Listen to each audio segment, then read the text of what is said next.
दोस्तों, बीजेपी की सरकार राहुल गांधी से डरी हुई है। कितना डरी हुई है इसका अंदाजा आप राहुल गांधी के आधी रात को किए गए पोस्ट से लगा सकते हैं, जिसमें राहुल गांधी एक बड़ा दावा करते हुए ईडी को चाय बिस्किट्स ऑफर कर रहे हैं, ईडी को टैग करते हुए। क्या दावा है इस पोस्ट में, ये मैं आपको आगे बताऊंगी। सबसे पहले मैं आपको बताना चाहती हूँ दोस्तों कि ये जो दावा राहुल गांधी ने अपने पोस्ट में किया है, उसकी आहट, उसकी प्लानिंग किस तरह से पहले से ही नजर आने लगी थी। लेकिन राहुल गांधी ने तो पहले ही कह दिया था कि वो डरने वालों में से नहीं बल्कि लड़ने वालों में से हैं।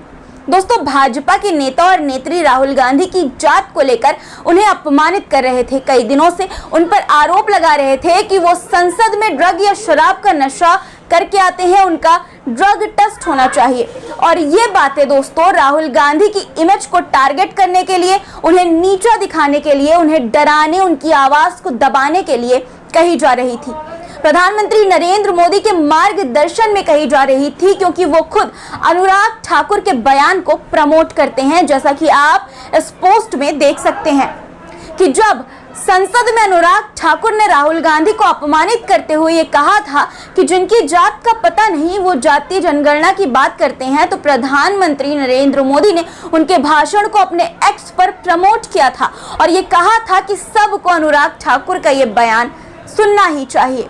उसके बाद कंगना ने राहुल गांधी को नशा करके संसद में आने वाला कह दिया था, जिसके बाद से दोस्तों ये तो साफ हो गया था कि राहुल गांधी के खिलाफ कोई ना कोई खिचड़ी जरूर पक रही है। क्योंकि दोस्तों भाजपा के आला नेताओं की सहमति के बगैर इतने बड़े बड़े आरोप, इतनी बड़ी बड़ी बातें भाजपा के सांसद तो नहीं कर सकते हैं। अब दोस्तों जो दावा राहुल गांधी ने किया है वो मैं आपको बताती हूँ। और दोस्तों इस दावे को सुनने के बाद आप भी ये जरूर कहेंगे कि बीजेपी की सरकार एक अकेले राहुल गांधी से वाकई में डरी हुई है। यही वजह है कि विपक्ष के बाकी नेताओं की तरह अब उन पर भी ईडी का शिकंजा कसने की तैयारी में है। जी हाँ दोस्तों, बिल्कुल सही सुना आपने। नेता प्रतिपक्ष और कांग्रेस सांसद राहुल गांधी ने दावा किया है कि उनके खिलाफ ईडी रेड की प्लानिंग हो रही है। राहुल गांधी ने गुरुवार देर रात 1:52 पर एक्स पर की गई एक पोस्ट में दोस्तों ये दावा किया। आधी रात को राहुल गांधी का ये ट्वीट बहुत कुछ साफ कर रहा है दोस्तों कि किस तरह की तगड़ी प्लानिंग चल रही है राहुल गांधी की आवाज को दबाने के लिए। उन्होंने क्या लिखा अपने ट्वीट में दोस्तों, ये मैं आपको पढ़कर सुना देती हूँ। राहुल गांधी लिखते हैं कि 2 in 1 को मेरा चक्रव्यूह भाषण पसंद नहीं आया। ईडी के अंदरूनी सूत्रों ने मुझे बताया कि मेरे खिलाफ रेड की योजना बनाई जा रही है। मैं ईडी अधिकारियों का बाहें फैलाकर इंतजार कर रहा हूँ, चाय और बिस्किट मेरी तरफ से। आखिर क्या वजह है दोस्तों कि राहुल गांधी को ये बयान रात के करीब 2 बजे आधी रात को देना पड़ा। दोस्तों ये बयान अपने आप में बहुत कुछ इशारा कर रहा है, बहुत कुछ कह रहा है। दोस्तों राहुल गांधी को ये किसने बताया कि ईडी उनके घर पर रेड करने वाली है? और सबसे बड़ा सवाल दोस्तों कि वो कौन सा भाषण था जिसकी वजह से सत्ता में बैठे लोग उनसे नाराज हो गए या कहें कि डर गए।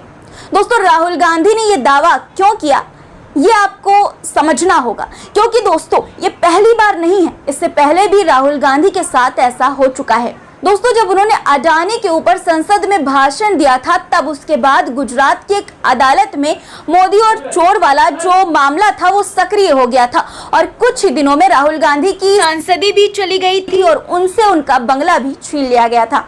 इसलिए दोस्तों राहुल गांधी का ये जो दावा है कि उनके घर पर ईडी की रेड पड़ सकती है, इसे नजरअंदाज नहीं किया जा सकता और ना ही इसे दोस्तों हल्के में लिया जा सकता है। अब दोस्तों मैं आपको बता देती हूँ कि राहुल गांधी ने ऐसा क्या कहा था जिसकी वजह से अब वो ये कह रहे हैं कि उनके घर पर ईडी रेड पड़ सकती है। सुनिए आप राहुल गांधी ने संसद में क्या कहा था। हजारों साल पहले हरियाणा में कुरुक्षेत्र में एक युवा को, अभिमन्यु को 6 लोगों ने चक्रव्यूह में मारा था। 6 चक्रव्यूह में फंसाकर मारा था। सर चक्रव्यूह के अंदर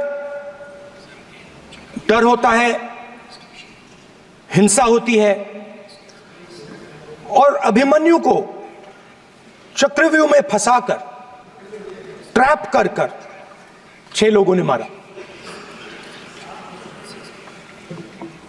मैंने चक्रव्यूह के बारे में थोड़ी रिसर्च की और पता लगा कि चक्रव्यूह का एक दूसरा नाम होता है पद्मव्यूह, मतलब लोटस फॉर्मेशन। तो जो चक्रव्यूह होता है स्पीकर सर, वो लोटस के शेप में होता है, कमल के फूल के शेप में होता है।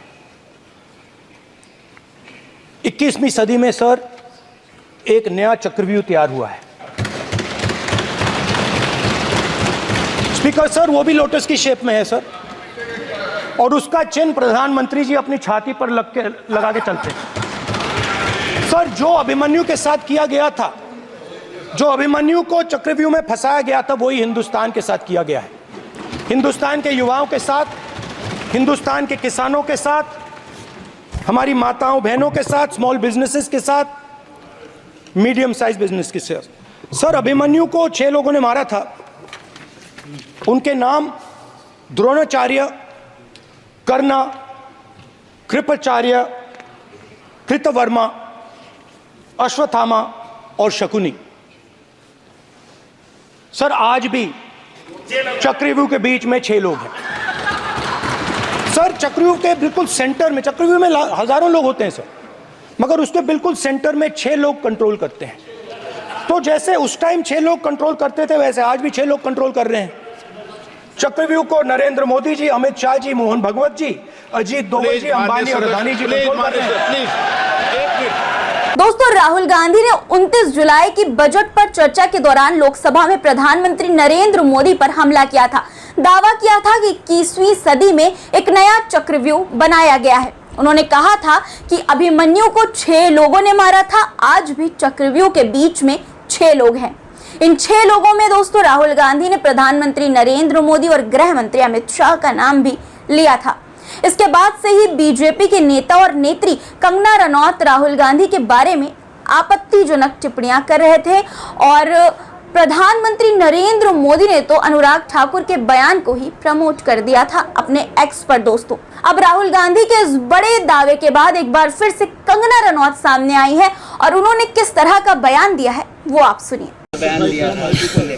देखिए, राहुल जी के बारे में हम क्या कहें, उनकी किसी बात का ना कोई तुक है, ना कोई ढंग है और ना ही कोई हमें समझ ही आती है उनकी बातें। और आपने भी देखा है ये जो चक्रव्यूह कहना, और सबसे जो निंदाजनक उनकी जो बात है वो हमेशा जो देश के प्रति जिस तरह से शब्द का उपयोग करते हैं, देश का हलवा बट रहा है और सब खा रहे हैं। देश के बजट को, उनकी दादी ने भी देश के कई बजट बनाए हैं, उनको हलवा कहना और देश को मिल बांट के खाना, इस तरह की बातों को इम्प्लाई करना, ये देश के लिए अच्छी बात नहीं है। और खासकर जैसा कि अनुराग ठाकुर जी ने कहा, ये जो कांग्रेस की जो मानसिकता है देश का बंटवारा करके खाना, ये नेहरू के टाइम से चली आ रही है और इस मानसिकता को बदलना। देश कोई खाने की, देश सेवा की चीज है और आप नेता हैं तो आप देश की सेवा के लिए बने हैं। आप देश को काट कर मिल बांट कर खाने के लिए नहीं बनते। और देश का जो बजट है वो देश के बजट को भी एक संवैधानिक तरीके से बनता है, उसको भी मान मिलना चाहिए। उसके बारे में ऐसा कहना कि हलवा काट कर बांट रहे हैं, ये बहुत निंदाजनक है। दोस्तों, राहुल गांधी ने ये जो बड़ा दावा किया है कि उनके घर पर ईडी की रेड पड़ सकती है, ये दर्शाता है दोस्तों, ये साबित करता है कि भाजपा की सरकार राहुल गांधी से इतना डरी हुई है कि अब ईडी का सहारा लेकर उन्हें टारगेट करने की, उन्हें चुप कराने की कोशिश की जा रही है। लेकिन दोस्तों, एक बात मैं यहाँ पर कहना चाहती हूँ कि अगर बीजेपी की सरकार को ऐसा लगता है कि वो राहुल गांधी को डरा सकते हैं, उनकी आवाज बंद कर सकते हैं, दबा सकते हैं, तो ये बहुत बड़ी गलतफहमी है, क्योंकि राहुल गांधी डरने वालों में से नहीं है। अगर वो डरने वालों में से होते तो इस तरह के बयान अडानी अंबानी पर खुलकर नहीं देते, वो खुलकर वार नहीं करते, खुलकर उनके खिलाफ नहीं बोलते। अगर राहुल गांधी डरने वाले होते तो आरएसएस और बीजेपी के खिलाफ इतने मुखर होकर नहीं बोलते। वैसे भी दोस्तों, राहुल गांधी ने पहले ही कहा था, ये वो कह चुके हैं कि वो डरने वालों में से नहीं है बल्कि लड़ने वालों में से हैं। और जब सरकार बदलेगी तो लोकतंत्र का चीरहरण करने वालों पर कार्रवाई जरूर होगी और ऐसी कार्रवाई होगी कि दोबारा फिर किसी की हिम्मत नहीं होगी ये सब करने की, ये मेरी गारंटी है। अगर ये इंस्टीट्यूशंस अपना काम करते, अगर सीबीआई अपना काम करती, ईडी अपना काम करती, तो ये नहीं होता। तो उनको ये भी सोचना चाहिए, ये जो सब कर रहे हैं कि किसी ना किसी दिन बीजेपी की सरकार बदलेगी और फिर कार्रवाई होगी, और ऐसी कार्रवाई होगी कि मैं गारंटी कर रहा हूं ये फिर से कभी नहीं होगा। तो उनको भी सोचना चाहिए। तो दोस्तों, राहुल गांधी किस तरह से बीजेपी को टेंशन देने का काम कर रहे हैं, आप इस बात से इसका अंदाजा लगा सकते हैं कि प्रधानमंत्री नरेंद्र मोदी बजट की चर्चा में सदन में शामिल नहीं हो रहे हैं।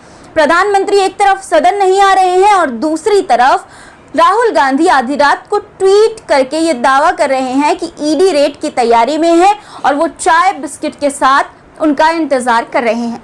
दोस्तों, बीजेपी के पास बहुमत नहीं है, उससे पहले ही बीजेपी टेंशन में है और दूसरी तरफ राहुल गांधी अपने बयानों से बीजेपी को डबल टेंशन दे रहे हैं। अब दोस्तों, इस पूरे मुद्दे पर आपकी क्या राय है, कमेंट में अपनी राय जरूर बताइए और चैनल को सब्सक्राइब करना बिल्कुल मत भूलिएगा। और राहुल गांधी के इस दावे को आप कैसे देखते हैं, ये भी कमेंट में जरूर लिखिएगा। दोस्तों, फिर मुलाकात होगी कुछ नए मुद्दों के साथ, तब तक के लिए अपना रखिए ख्याल और मुझे दीजिए इजाजत। धन्यवाद।